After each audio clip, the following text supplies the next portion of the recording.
President's Day by Anne Rockwell. Pictures by Lizzie Rockwell.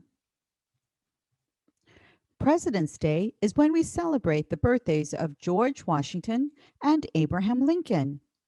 They were both born in February many years ago. They were both very great presidents of our country, the United States of America.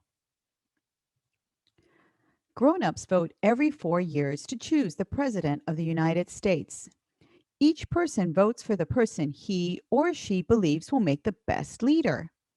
They don't all agree, so whoever gets the most votes becomes president. We decided to put on a President's Day assembly program, telling the rest of our school some things we learned about some of our presidents. We worked hard getting ready, painting and cutting, stirring and cooking flour paste, and tearing strips of newspaper for paper mache. Sam, Evan, Sarah, and Michiko wore the mountain of paper mache we made. "Hello, everybody! We are Mount Rushmore," they said all together.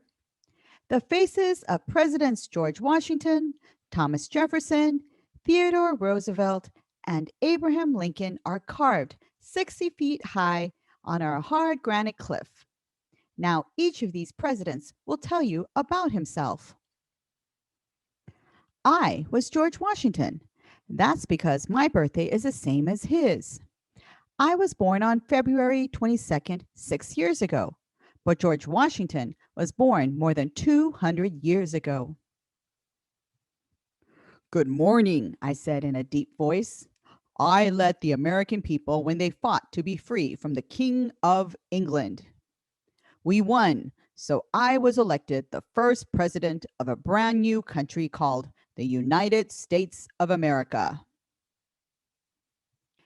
Abraham Lincoln was very, very tall, and Charlie is the tallest kid in our class. "I am the 16th president of the United States," he said. "I kept the United States together when it split in two. I said, 'A house divided against itself cannot stand.' And I meant it. We fought a long war to keep our nation together. That's why it's called the United States of America. United means many stick together like one." Nicholas is a good writer who can always think of just the right word. When he came on stage wearing a red wig with a short pigtail in back, he just sat at a desk writing with a pen made of a feather.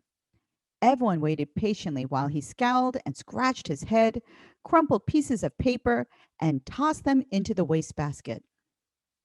Finally, he cried out, "At last, it's done!" He stood up, bowed to the audience, and said, "Good morning. My name is Thomas Jefferson, third President of the United States.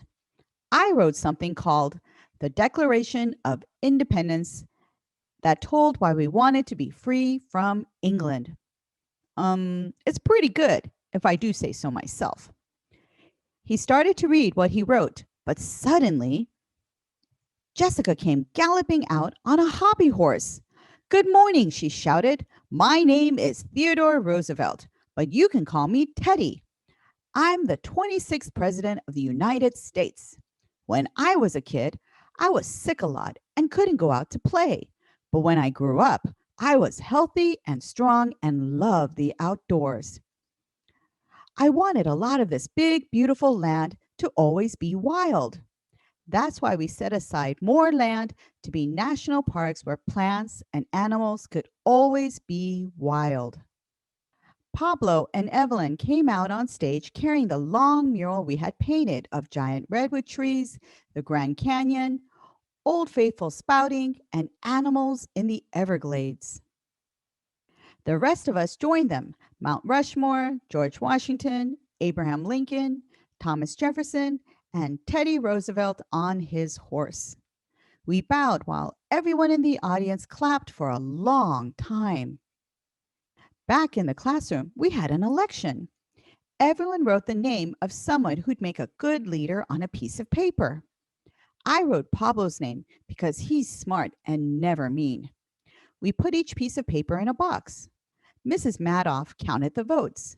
The person whose name appeared most often would win the election. Guess what? I won, just like George Washington, Thomas Jefferson, Abraham Lincoln, Teddy Roosevelt, and today's President of the United States. Now I'm the president of Mrs. Madoff's class. When I grow up, I want to be the first woman president of the United States of America. Wouldn't that be great? After all, I have the same birthday as George Washington.